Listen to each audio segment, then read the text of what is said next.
There's a 5-minute functional mobility routine that I recommend to everyone and something I do myself. I always spend a few minutes doing biological breathing. This is how we should be breathing to begin with, but I definitely intentionally practice doing biological breathing. I do about 3 breaths in the morning and 3 breaths at night, right breaths in the morning and at night. If you don't know how biological breathing is done, please make sure you subscribe to the channel. I've done videos on this. We'll make sure we put that at the end of this video. But biological breathing is how we are to breathe to begin with. Breathing in and out through our nose and not through our mouth. And breathing using basically this comes from studying human babies. So you breathe in and you push your sides out as a process, as a result of breathing in. Not push your tummy out, but your sides out. This is not something I made up or another human being came up with. This is when we study human babies. This is how you breathe as a baby until you altered your breathing as a result of compensation for something else. So the first one is biological breathing. The other one that I do, and I'm not saying this is what you should do, I do 40 of what I'm about to show you. I start with quadruped, so I go on all 4 and I use my pisiform, that's the little bone right on the pinky side of your wrist, and I press it down, pushing the ground away, keeping my neck up, so the pressure is coming from my pisiform out up the side of my arm and my triceps to my shoulder blades to send my shoulder blades down my body. I'm on all 4, so my hip is above my knees and my feet are on the ground.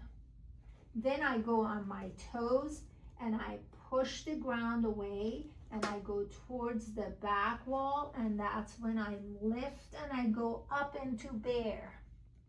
So this involves all of my major joints while I'm keeping my spine nice and neutral. I go from quadruped to bear and back. Like so. I do that 40 times.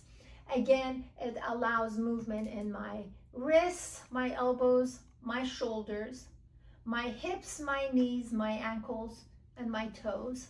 I keep my spine nice and neutral. My neck is part of my spine, so it needs to be in alignment with the rest of my spine.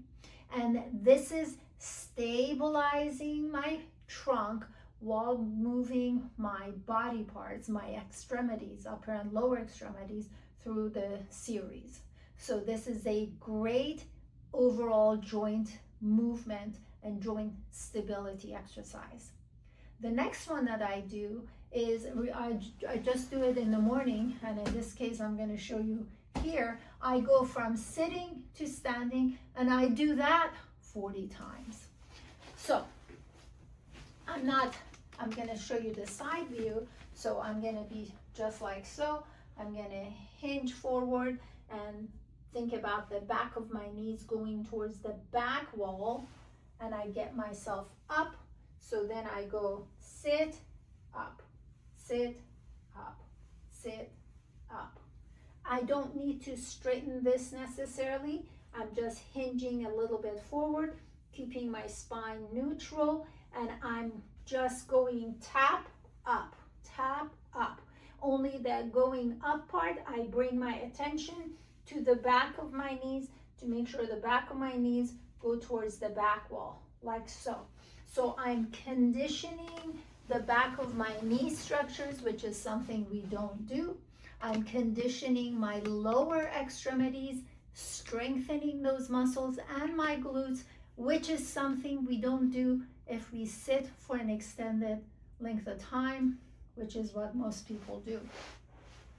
As we get older, the strength in our legs are great qualifiers for if we're gonna have a higher incidence of falling or not.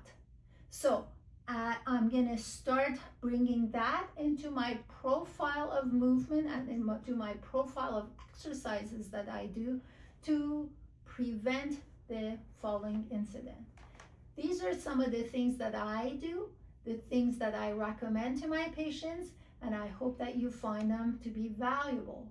If you want to learn more about functional mobility and developmental exercises, and most importantly, you want to learn what to look for to have the right movement patterns, make sure you use one of the methods of contact in the description box to contact me.